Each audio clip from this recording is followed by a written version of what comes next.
They called him broken, but the city never stopped to ask who had broken him. That was the sentence Ethan Carter repeated in his mind every morning as the first pale rays of sunlight slipped through the cracked window of the aging Omega shelter on the east side of Blackridge. The building had once been a church, then a warehouse, and now it had become the last place unwanted Omegas disappeared before the rest of the world forgot their names. Ethan had lived there since he was 11 years old. No family had ever returned for him. No one celebrated his birthdays. No letters arrived with his name written across the envelope. According to every official record, he existed, but to everyone around him, he was little more than a mistake that never should have survived. The other Omegas whispered whenever he entered a room, never cruel enough to say the words to his face, but never quiet enough to hide them either. Broken Omega. Defective. Worthless. Even the staff rarely looked him in the eye. Doctors came every few months, collected samples, asked the same questions, frowned at the same impossible results, and quietly left without offering answers. Ethan never produced the comforting scent expected from an Omega. During routine evaluations, the monitors always displayed normal readings, yet nothing about him followed the rules everyone else accepted as absolute truth. Specialists labeled it an irreversible condition before eventually giving up. Over time, the diagnosis became his identity. Broken.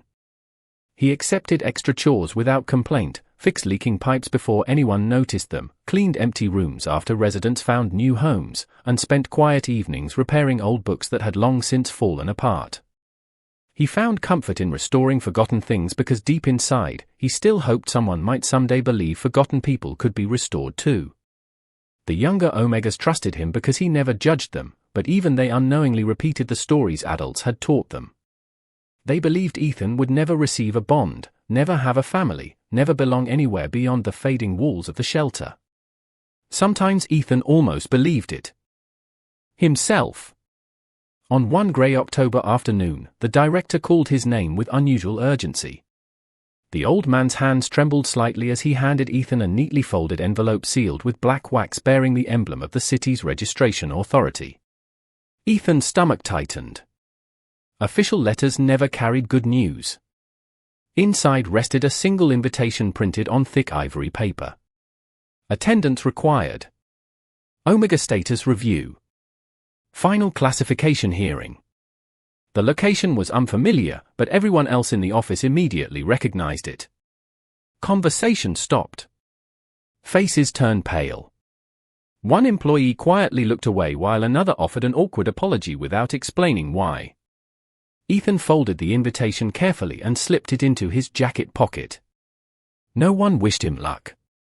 They all knew what those hearings usually meant. As evening settled across Blackridge, rain tapped softly against the shelter windows while distant sirens echoed beyond the skyline. Ethan stood alone on the rooftop, staring at thousands of glowing city lights stretching toward the horizon. Somewhere beyond those towers lived powerful alpha families, wealthy corporations, ancient bloodlines, and the mysterious mafia syndicates people only discussed in whispers. Their world had nothing to do with his. At least, that was what he believed. Far across the city, inside a towering estate surrounded by iron gates and silent guards, a man dressed in a tailored black suit studied a report placed carefully on a polished oak desk. His silver eyes lingered on one photograph longer than all the others. Beneath the picture appeared only 3 words. Ethan Carter. Broken Omega. The powerful alpha known throughout the underworld as Adrian Blackwood closed the file without a single expression crossing his face. Then, for the first time in years, he quietly said, "Prepare the car. Tomorrow, I'm bringing him home." The following morning arrived colder than usual, and a thin layer of mist drifted between the towering buildings of downtown Blackridge as Ethan stepped off the city bus with nothing but a worn backpack and the folded invitation in his coat pocket. The address led him to a massive granite building. Unlike any courthouse he had ever seen. Its polished black walls reflected the grey sky, while rows of expensive cars lined the entrance. Men and women dressed in tailored suits walked confidently through revolving glass doors, barely noticing the nervous Omegas quietly gathering near the security checkpoint. Ethan immediately recognized the expression on their faces. Some looked frightened, others hopeful, but all carried the same silent question. Would today decide the rest of their lives? A receptionist accepted his identification without emotion and handed him a small silver badge marked with a single number instead of his name. Number 37. He pinned it onto his jacket and followed a long hallway where enormous portraits of influential Alpha families decorated the marble walls. Every painting displayed power, wealth, and generations of carefully preserved bloodlines. There were no portraits of ordinary people. Certainly none of forgotten Omegas from abandoned shelters. The waiting hall resembled a luxury hotel more than a government office. Comfortable leather chairs surrounded a quiet lounge where attendants served coffee and pastries that few applicants were willing to touch. A giant digital screen listed names as hearings progressed behind closed doors. Every few minutes another Omega disappeared through one of the polished oak doors before eventually returning with a different expression than before. Some smiled with relief. Others quietly wiped tears before leaving without speaking to anyone. Ethan watched the screen in silence while absent-mindedly tracing the worn stitching along the strap of his backpack. Hours passed. Outside, rain began tapping gently against the tall windows overlooking the city skyline. The atmosphere inside grew heavier with every announcement. Finally, a calm electronic voice echoed across the room. Number 37. Ethan stood, straightened his jacket, and entered the hearing chamber alone. The room was enormous yet strangely empty. 3 officials sat behind a curved desk, each studying thick files filled with reports that summarized Ethan's entire life in a few printed pages. One woman adjusted her glasses before looking directly at him. Mr. Ethan Carter. Age 23. Registered Omega. Persistent pheromone irregularities. Multiple unsuccessful evaluations. No confirmed compatibility record. She spoke as though reading weather reports instead of describing a human being. Another official folded his hands. Your medical history has remained unchanged for over a decade. Every specialist reached the same conclusion. Your condition falls outside recognized biological standards. Ethan remained quiet. He had heard these words countless times before. The woman continued. Because your case has shown no measurable development, your status will be transferred into permanent inactive classification. The sentence sounded harmless, but Ethan knew exactly what it meant. No employer seeking family registration would consider him. No adoption applications. No legal partnership recommendations. No future beyond existing quietly on society's edge. She slid one final document toward him. Please sign acknowledging receipt of your updated classification. Ethan lowered his eyes to the paper. At the top appeared a single line in bold letters. Broken Omega status confirmed. His fingers tightened slightly around the pen, but before the ink touched the page, the heavy wooden doors behind him opened without warning. No announcement followed. No guard attempted to stop the newcomer. Instead, every official immediately stood. The room fell completely silent. Ethan slowly turned. A tall Alpha entered with calm, measured steps, dressed in a perfectly tailored black suit that somehow made the already elegant chamber appear ordinary. His presence carried no visible arrogance, yet every person instinctively moved aside to clear his path. Even the security officers lowered their eyes. Ethan had never met Adrian Blackwood before, but he recognized the name from whispered conversations throughout the city. The Alpha Mafia King rarely appeared in public, and when he did, newspapers spent weeks speculating about his purpose. Adrian stopped beside the hearing table and glanced once at the unsigned document. His expression remained unreadable. One official cleared his throat nervously. Mr. Blackwood? We were not informed that you would be attending this review. Adrian finally looked toward Ethan. For several quiet seconds, neither of them spoke. Ethan expected judgment, curiosity, perhaps disappointment like everyone else had shown throughout his life. Instead, Adrian's gaze held only calm certainty, as though he had found exactly what he had come searching for. Then he reached across the polished table, closed the file containing Ethan's diagnosis with one effortless motion, and spoke in a voice so steady that no one questioned a single word. "This hearing is over. Ethan Carter is leaving with me." For a heartbeat, no one in the hearing chamber seemed capable of breathing. The officials exchanged uneasy glances, as though they had suddenly forgotten every procedure they had spent years enforcing. Ethan remained frozen beside the table, convinced he had misunderstood what he had just heard. People like Adrian Blackwood did not appear for forgotten omegas. They certainly did not interrupt government hearings on their behalf. One of the senior administrators forced a polite smile that never reached his eyes. "Mr. Blackwood, there must be some misunderstanding. Mr. Carter has already been evaluated. His classification has been finalized according to established regulations." Adrian did not even look toward the speaker. His attention remained entirely on Ethan, who still held the unsigned document in trembling fingers. "Has he signed it?" Adrian asked calmly. The administrator hesitated. "No." "Then nothing has been finalized." His quiet answer carried more authority than the raised voices of anyone else in the room could have achieved. Another official carefully opened a digital file. "With respect, this decision is based on years of medical evidence. Mr. Carter has demonstrated no measurable omega characteristics that qualify him for standard placement. He has no compatible record, no recognized scent profile, and no biological value under current registry guidelines." Ethan lowered his eyes. Those words had followed him his entire life. They should not have hurt anymore, yet hearing them spoken in front of Adrian made the familiar shame return with surprising force. He expected the Alpha to quietly walk away after hearing the facts.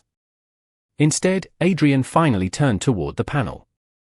His expression remained composed, but the room somehow felt smaller beneath his steady gaze. "Interesting," he said. "You have spent 12 years measuring what your machines can detect, and not one day asking whether your assumptions were wrong." Silence settled once again. The officials clearly wanted to object, but none of them seemed willing to challenge him directly. Ethan looked from one face to another, trying to understand why everyone appeared more afraid of offending Adrian than of questioning the government itself. A woman standing near the entrance quietly approached Adrian with a leather folder. She wore a charcoal suit and carried herself with practiced confidence. "Sir," she said softly. Adrian accepted the folder without opening it. "File the transfer." The administrator blinked in confusion. "Transfer?" Adrian placed the folder on the polished table. "Effective immediately, Ethan Carter will no longer remain under the jurisdiction of this registry." One of the officials leaned forward. "On what legal authority?" Adrian answered without hesitation. "Private protective guardianship under the Blackwood estate." The room became impossibly still.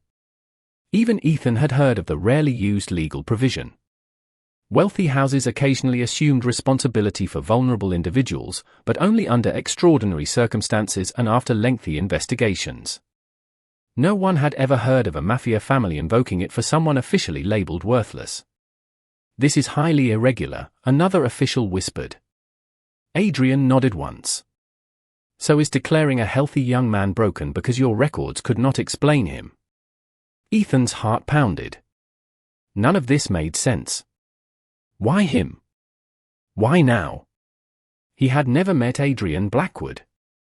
He possessed nothing valuable, nothing extraordinary, and certainly nothing worthy of the attention of the most influential Alpha in the city. Adrian finally looked directly at him again. "Ethan." It was the first time anyone in that room had spoken his name without attaching a diagnosis to it. "You have a choice." Ethan stared back, surprised by the words. A choice was something life had rarely offered him. "You may stay here and sign the paper they prepared for you," Adrian continued. "Or you may walk out that door with me and allow me to show you a future no one else was willing to imagine." Ethan glanced once more at the document waiting for his signature. The bold words at the top no longer looked permanent. They looked tired. Small. Like the opinions of people who had stopped searching for answers years ago. Slowly, he set the pen down beside the untouched page. Without speaking, he folded the paper in half and placed it carefully on the table. Then he took a single step toward Adrian Blackwood. For the first time since childhood, he felt as though he was walking toward something instead of being left behind by it. Adrian gave the faintest nod before turning toward the exit. As the heavy doors opened, every employee standing in the hallway instinctively stepped aside. None of them spoke. None of them questioned the decision. Outside, the rain had stopped, and a long black sedan waited quietly at the curb beneath a clearing sky. Ethan paused before entering the vehicle, glancing back one final time at the towering government building that had defined his entire life. He did not realize that hidden behind one of the upper windows, an unfamiliar man was watching their departure with unusual interest, already reaching for his phone as he quietly said, "Inform the council. Blackwood has taken the Omega. Everything is about to change." The ride across Black Ridge unfolded in complete silence except for the soft hum of the luxury sedan gliding through rain-soaked streets. Ethan sat beside the window, watching familiar neighborhoods slowly disappear behind him until the city transformed into places he had only seen in magazines.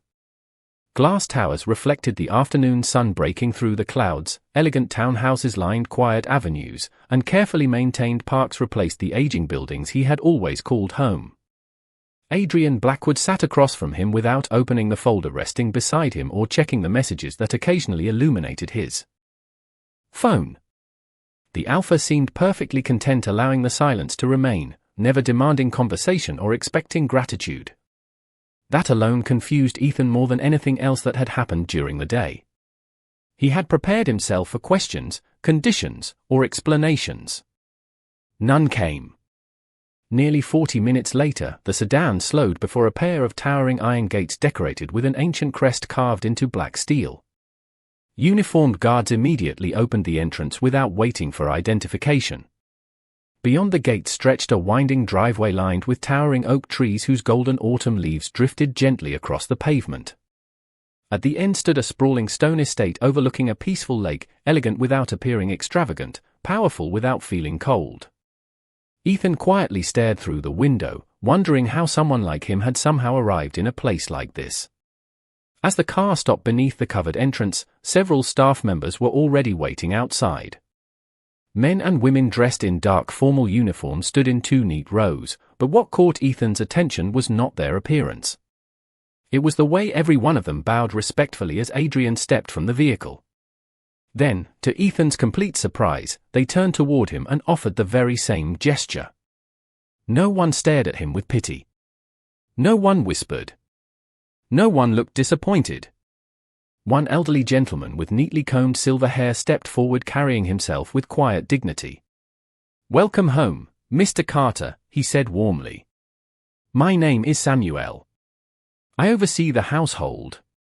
We are honored to have you here." Ethan instinctively looked behind himself, convinced Samuel must be addressing someone else. There was no one. Samuel smiled gently, seeming to understand the confusion. "If there is anything you need, you only have to ask." Ethan managed a hesitant nod, still unsure how to respond. Adrian quietly handed his coat to another attendant before looking toward Samuel. "Prepare the East guest residence." Samuel inclined his head. "It has already been prepared, sir." Ethan blinked in surprise. Already? They had expected him long before today. As they entered the mansion, polished hardwood floors stretched beneath soaring ceilings illuminated by warm afternoon light pouring through enormous windows. Paintings, sculptures, and carefully arranged books filled the halls, yet nothing felt untouchable or intimidating. Instead, the entire estate carried an unexpected sense of comfort, as though people genuinely lived there rather than merely displaying their wealth. Adrian led Ethan up a broad staircase before stopping outside a pair of carved wooden doors. "This will be your suite," he said simply. Ethan hesitated. "Mine?" Adrian nodded once. "Everything inside belongs to you for as long as you choose to remain." Ethan slowly stepped inside. The suite was larger than the entire shelter where he had spent most of his childhood. Floor-to-ceiling windows overlooked the lake. Shelves held hundreds of books. Fresh flowers rested beside a comfortable reading chair. A small balcony overlooked colorful maple trees swaying gently in the breeze. On a nearby desk rested several brand-new sketchbooks beside neatly arranged pencils and watercolor supplies. Ethan froze. Years ago, before life had become little more than survival, he had loved drawing. He had never mentioned that to Adrian. In fact, he had never mentioned it to anyone. "How did you know?" he asked quietly. Adrian looked toward the untouched sketchbooks before answering. People reveal more about themselves through what they stop doing than through what they continue. Ethan could not find the words to reply. Before leaving, Adrian paused at the doorway. "Rest today. Tomorrow we will talk." Then he closed the door softly behind him. Ethan walked slowly through the unfamiliar room, touching the smooth wooden desk, the books, the blankets folded neatly across the bed. Everything felt impossibly real. Yet beneath the growing sense of safety lingered one unanswered question that refused to leave his thoughts. Why had Adrian Blackwood searched for someone the entire world had already decided was beyond saving? At that exact moment, deep beneath the estate inside a secure private archive, Samuel unlocked an old steel cabinet and carefully removed a weathered medical file stamped with a date from more than 20 years earlier. Across the faded cover, one sentence immediately caught his attention. "Confidential. Do not reveal until the Omega awakens." The next morning arrived with an unfamiliar sense of peace. Ethan woke naturally instead of being startled awake by ringing bells or hurried footsteps echoing through crowded hallways. Sunlight streamed through the tall windows, painting golden reflections across the wooden floor while the quiet lake outside remained perfectly still beneath a pale autumn sky. For several moments he simply lay there, wondering whether everything that had happened the previous day had been nothing more than an unusually vivid dream. A gentle knock interrupted his thoughts. "Good morning, Mr. Carter," Samuel said as he entered carrying a breakfast tray. Fresh fruit, warm bread, scrambled eggs, and steaming tea filled the room with comforting aromas.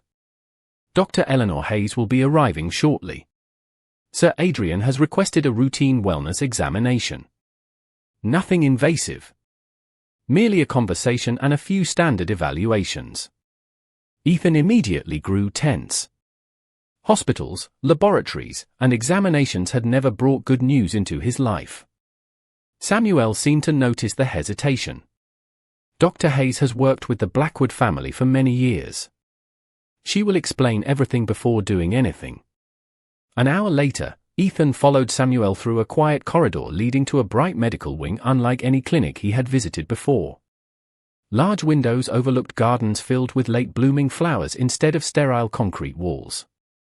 Soft music played quietly in the background. Books and paintings replaced intimidating machines wherever possible. A woman in her early 50s greeted him with a warm smile. "You must be Ethan. I am Eleanor Hayes." She offered a handshake instead of reaching immediately for medical equipment. "Thank you for agreeing to meet with me." Ethan accepted the greeting cautiously. "I was told this is only a routine examination." "It is," she replied kindly. "But I also hope to answer questions that no one else has been willing to ask." Her words immediately captured his attention. The appointment began with ordinary conversations rather than tests. She asked about his childhood, his hobbies, his favorite books, and the moments when he had felt happiest. Only afterward did she conduct simple health evaluations, checking his heartbeat, vision, reflexes, and breathing. Finally, she placed a small silver sensor against his wrist. Unlike every previous examination, the device did not emit warning tones or flashing red lights. Instead, it remained completely silent. Eleanor studied the screen with growing curiosity before repeating the scan twice more. She frowned, not with disappointment but with genuine fascination. "Remarkable," she whispered almost to herself. Ethan felt the familiar knot forming in his stomach. "What is wrong?" Eleanor looked directly at him. "That is precisely the question I am beginning to reconsider." She turned the monitor toward him. "Every hospital that evaluated you searched for what they believed should be present. When they could not find it, they concluded something was missing. Ethan nodded slowly. That is what they always said. Eleanor smiled gently. What if nothing is missing? What if they have simply been measuring the wrong thing all these years? Before Ethan could respond, the office door opened quietly. Adrian stepped inside carrying a worn leather folder that appeared decades old. He placed it carefully on Eleanor's desk. Did you find it? She asked. Adrian gave a single nod. Samuel recovered the archive last night. Eleanor opened the folder with extraordinary care. Inside rested yellowed photographs, handwritten notes, faded laboratory charts, and a birth record unlike any Ethan had ever seen. She stopped on the very first page before sliding the file toward Adrian. The dates match, she said quietly. Adrian read the document without visible emotion before looking toward Ethan. There is something you deserve to know, he said. 23 years ago, a confidential research program documented an omega bloodline so uncommon that most scientists believed it disappeared generations ago. Every known record was sealed after the project ended unexpectedly. Since then, no confirmed descendant has ever been identified. Ethan listened carefully, uncertain why Adrian was telling him this story. Eleanor rested her hand on the old folder. Until now. The room became perfectly still. Ethan searched both of their faces for any sign that this was some elaborate misunderstanding. You cannot mean me, he said almost instinctively. Eleanor answered with quiet certainty. No, Ethan. We do not know exactly who you are yet. But for the first time in your life, the evidence suggests one extraordinary possibility. Adrian gently closed the ancient file before anyone else could read the remaining pages. Which is exactly why no one outside this estate can learn what Dr. Hayes has discovered. At that very moment, several miles away in a private conference room overlooking downtown Blackridge, the same unidentified man who had watched Ethan leave the government building placed a photograph on a polished table before a gathering of influential figures. Every face turned toward the image of Ethan entering the Blackwood estate. One voice finally broke the silence. If the rumors are true, we cannot allow Adrian Blackwood to uncover the truth before we do. The discovery changed everything without changing anything on the surface. By the following morning, the Blackwood estate appeared as calm as ever. Gardeners trimmed hedges beside the lake, staff prepared breakfast with quiet efficiency, and sunlight poured through the mansion's tall windows exactly as it had the day before. Yet beneath the peaceful routine, Ethan sensed an invisible tension that had not existed when he first arrived. Guards now stood at every entrance, unfamiliar security vehicles quietly patrolled the surrounding roads, and conversation stopped the moment he entered a room. No one treated him differently with disrespect. If anything, everyone seemed even more protective than before, and that unsettled him far more than open suspicion ever could. After breakfast, Adrian invited Ethan to walk through the estate gardens. Neither hurried. Gravel crunched softly beneath their shoes while cool autumn air carried the scent of pine and the nearby lake. For several minutes they walked without speaking until Ethan finally broke the silence. Dr. Hayes believes there is something unusual about me. Adrian nodded. She believes your previous diagnoses were incomplete. Ethan looked toward the water. And you? What do you believe? Adrian paused beside an old oak tree whose branches stretched across the stone pathway. I believe someone convinced the world to stop looking for the truth long before you were born. Ethan frowned. Why would anyone do that? Adrian's expression remained calm, but his answer carried unusual weight. Because knowledge is power. The fewer people who possess it, the easier it becomes to control everyone else. Before Ethan could ask another question, Samuel approached from the main house carrying a small tablet. His composed face revealed just enough concern for Adrian to notice immediately. Sir, Samuel said quietly, the board meeting has been moved forward.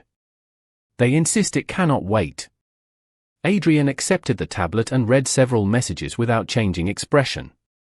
I will be there in 10 minutes. Samuel inclined his head before returning toward the mansion. Ethan watched him disappear. Is something wrong? Adrian slipped the tablet into his jacket pocket. Some people have begun asking questions about your arrival. Ethan immediately felt uneasy. Because of me? Because they do not like surprises. Adrian offered the faintest reassuring smile. You are not responsible for their curiosity. A few hours later, Ethan wandered into the estate library, hoping the shelves of old books might distract him from growing uncertainty. Instead, he accidentally overheard quiet voices coming from the adjoining study. The heavy wooden door remained slightly open. He recognized Adrian's voice first. I will not hand him over. Another unfamiliar voice answered, older and firm. The council believes concealment will only increase suspicion. If they request access, refusing them could jeopardize every alliance you have built. Adrian's reply came without hesitation. Then they may reconsider those alliances. Ethan froze. He had no intention of listening, yet he could not bring himself to move. You are risking your entire position for someone you met. Only days ago, the older man continued. No, Adrian answered calmly. I am protecting someone who should have been protected 23 years ago. Ethan quietly stepped away before either man noticed his presence. His heart raced as he returned to the empty hallway. None of this made sense. Adrian was willing to challenge powerful people because of him, but why? Ethan had done nothing to deserve such loyalty. That evening, while rain softly tapped against the mansion windows, Dr. Hayes arrived carrying several books filled with handwritten notes. She smiled warmly as Ethan helped her arrange them across the library table. There is something I would like you to begin learning, she said. Not because you are in danger today, but because understanding yourself may become important sooner than either of us expected. She opened one weathered volume to a page covered with sketches of rare scent patterns and unusual biological traits that no modern medical text recognized. Ethan leaned closer with growing curiosity. At that same moment, inside a private conference room across the city, the influential figures studying Ethan's photograph reached a unanimous decision. The unidentified man quietly closed the folder before him and looked around the table. If Adrian Blackwood refuses to cooperate, we will simply discover the truth ourselves. Another member nodded slowly before placing a sealed envelope onto the polished table. Across its front appeared only one destination: Blackwood Estate. Inside rested an official invitation requiring Adrian and Ethan to attend the upcoming Founders Gala, an event where every powerful family in Blackridge would be waiting to meet the mysterious Omega no one had been able to stop talking about. Preparations for the Founders Gala quietly transformed the Blackwood estate over the next several days. Tailors arrived with garment bags, security teams reviewed travel routes, and Samuel coordinated every detail with calm precision. Yet despite the activity surrounding him, Ethan could not shake the growing feeling that he was walking toward something much larger than a formal gathering. Every lesson Dr. Hayes gave him added another unanswered question. She never spoke about power or destiny. Instead, she taught him how to recognize his own emotions before allowing others to define them. She explained that true strength often appeared first as quiet resilience rather than dramatic displays. Ethan listened carefully, realizing that no one had ever tried to teach him who he could become.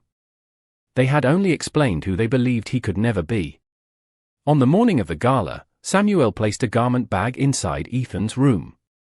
Sir Adrian selected this himself, he said with a warm smile before leaving. Ethan carefully unzipped the bag and found a perfectly tailored midnight blue suit waiting inside.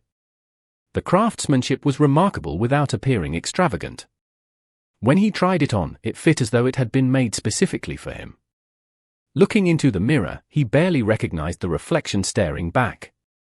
The tired young man who had arrived at the estate carrying a worn backpack seemed to have quietly disappeared.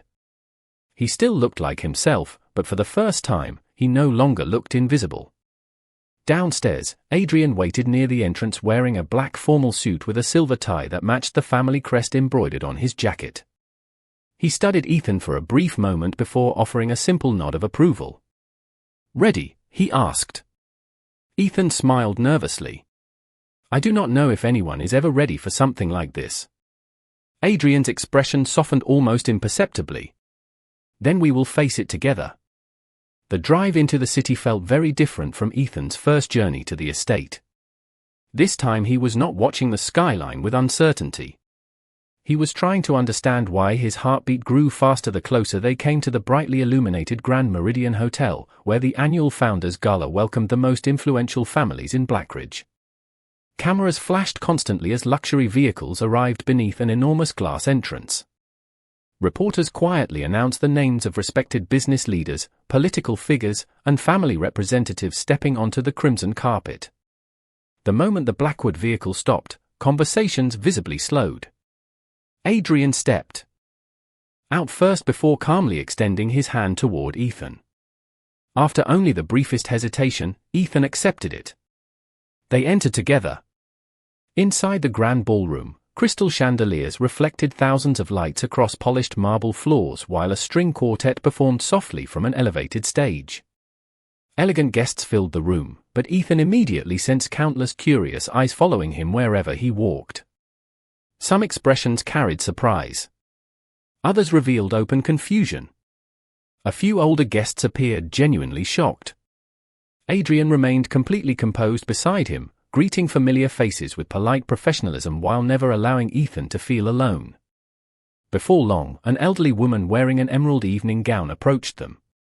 She studied Ethan quietly before looking at Adrian. "So the rumors were true," she said. Adrian answered politely. "Good evening, Lady Ashcroft." The woman ignored the formal greeting and instead looked directly into Ethan's eyes. Her expression gradually changed from curiosity to unmistakable recognition. Almost instinctively, she reached toward the silver pendant resting beneath her own necklace and whispered words that only Ethan and Adrian could hear. "Those eyes, it cannot be." Adrian immediately stepped slightly closer to Ethan, not aggressively but protectively. "Lady Ashcroft," he said calmly, "this is neither the time nor the place." She slowly nodded, though astonishment remained written across her face. "Forgive me. I simply never believed I would live long enough to see another one." Before Ethan could ask what she meant, the ballroom lights suddenly dimmed. A master of ceremonies welcomed everyone to the evening before inviting distinguished guests toward the central stage for the traditional founder's address. As hundreds of attendees turned their attention forward, Ethan noticed several unfamiliar individuals standing along the balcony overlooking the ballroom. They were not watching the speaker. Every one of them was watching him.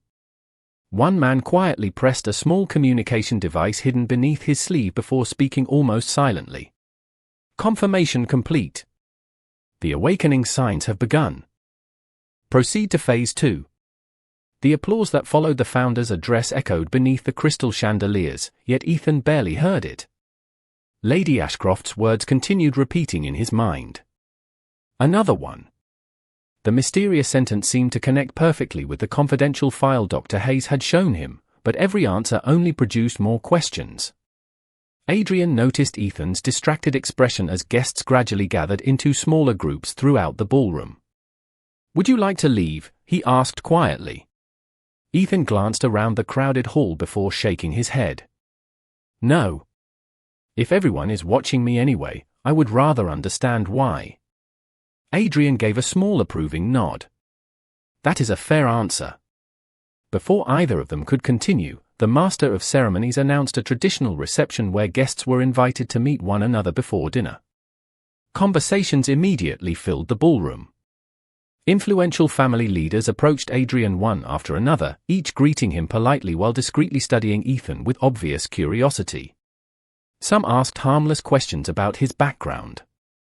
Others avoided questions entirely but observed every detail with remarkable attention.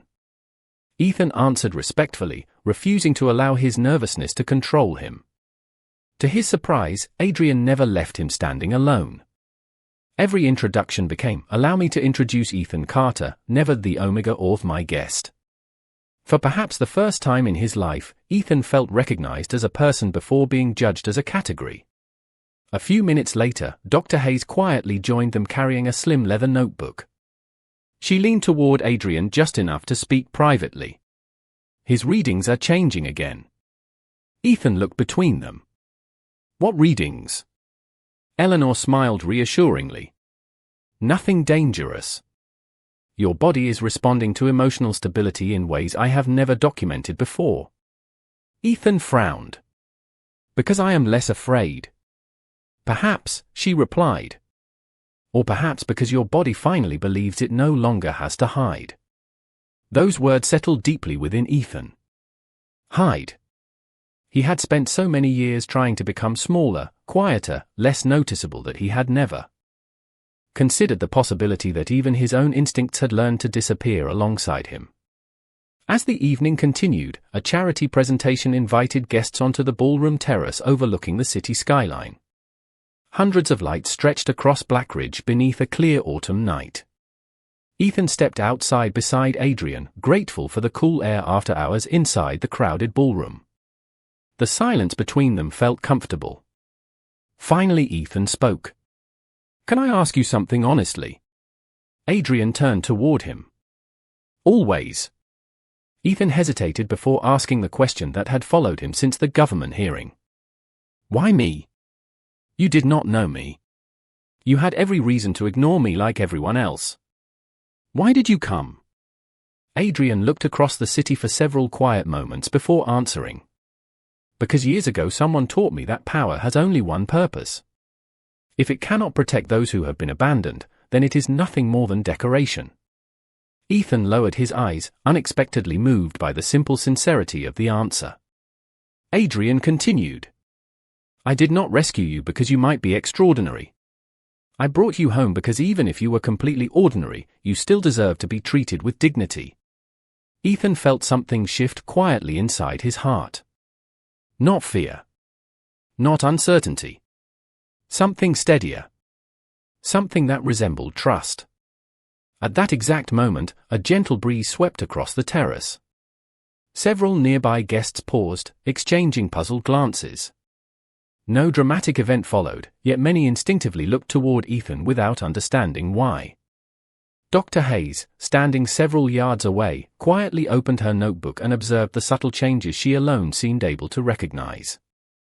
She smiled almost imperceptibly. It has begun, she whispered to herself. Adrian noticed the same quiet reaction spreading through the gathering. Without drawing attention, he stepped naturally beside Ethan, creating an unspoken circle of reassurance rather than isolation. No announcement was made. No spectacle unfolded. Yet the atmosphere around Ethan seemed calmer somehow, as though his quiet confidence was affecting the people closest to him in ways they could not explain. Across the ballroom, Lady Ashcroft watched with knowing eyes before approaching several respected elders.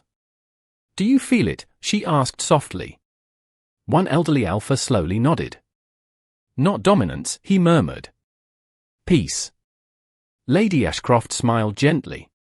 Exactly as the old records described. Meanwhile, on the highest balcony overlooking the gala, the unidentified man lowered a pair of compact binoculars and quietly closed his communication device. His confident expression had disappeared for the first time that evening. Change the report, he instructed his unseen associates. He is not becoming what we expected. A brief silence followed before he added the words that sent quiet concern through everyone listening. He may become something far more important. Several weeks passed after the Founders' Gala, and Blackridge quietly began to change in ways few people could explain. Rumors that had once mocked Ethan gradually transformed into stories filled with curiosity instead of ridicule. No official announcement had ever been made, yet influential families who attended the gala all seemed to agree on one unusual observation. Whenever Ethan entered a room, tense conversation softened, impatient tempers settled, and people who had arrived expecting confrontation often left speaking with unexpected respect. Dr. Hayes continued documenting every subtle development, but she eventually closed her notebook one afternoon with a thoughtful smile. I believe we have misunderstood strength for generations, she admitted. Everyone searched for overwhelming power when perhaps the rarest gift was always the ability to restore peace. Ethan spent his days learning, reading the old records Samuel carefully retrieved from the estate archives, and slowly rebuilding parts of himself that had been buried beneath years of rejection. He returned to sketching every morning beside the lake, filling page after page with landscapes, portraits, and quiet moments around the estate. Staff members occasionally stopped to admire his work, and for the first time, Ethan accepted their compliments without immediately doubting their sincerity. One afternoon he visited the old Omega shelter where he had spent most of his childhood. The building looked exactly as he remembered, but the children waiting near the entrance no longer saw the defeated young man who had once quietly swept the hallways. They ran toward him with excited smiles, asking about the beautiful estate, the gardens, and the books he had promised to donate. Ethan spent hours reading stories aloud before helping repair broken shelves and repaint faded walls. As he prepared to leave, one small Omega hesitated before asking the question that touched him most deeply. "Is it true that someone important came looking for you?" Ethan smiled warmly before kneeling to meet the child's eyes. "Yes," he answered. "But the most important thing was not that someone found me. It was finally learning that I was never as broken as I believed." Those words quietly spread far beyond the shelter walls. In time, organizations throughout Blackridge began reviewing outdated classifications that had labeled countless Omegas as defective simply because they did not fit traditional expectations. Dr. Hayes led several medical reforms, insisting that every individual deserved evaluation without prejudice or predetermined conclusions. Even the registration authority officially withdrew the inactive classification that had once defined Ethan's future. The original document remained unsigned, preserved only as a reminder of how easily a person's life could be shaped by assumptions instead of truth. One crisp autumn evening, nearly a year after Ethan first walked through the gates of the Blackwood estate, Adrian invited him onto the balcony overlooking the lake where colorful leaves drifted peacefully across the water. Samuel, Dr. Hayes, Lady Ashcroft, and a small gathering of trusted friends quietly stood nearby. There was no grand ceremony, no audience of reporters, and no display of status. Adrian simply stepped beside Ethan and spoke with the same calm certainty he had shown on the day they first met. "A home is not built by walls," he said. "It is built when someone finally knows they belong." He then presented Ethan with a simple silver signet bearing the Blackwood crest. "Whether you wear this or not will always remain your choice," Adrian continued. "But if you accept it, you will never again wonder where you stand." Ethan looked at the ring for a long moment before gently placing it on his finger. He was not accepting a title. He was accepting the family he had once believed he would never have. Around them, no applause erupted. Only quiet smiles appeared on the faces of those who had witnessed his journey from beginning to end. As the sun disappeared beyond the trees, Ethan realized that the greatest miracle had never been discovering an ancient bloodline or becoming the center of whispered legends. The greatest miracle had been meeting one person who refused to believe the world's judgment was the final truth. Years later, children throughout Blackridge would hear the story of the young Omega everyone dismissed before someone finally chose to see his worth. The lesson was always told the same way. Never decide a person's future based on the wounds you can see, because sometimes the strongest hearts spend years hidden beneath labels they never deserved, and all it takes to change an entire life is one person willing to look beyond them.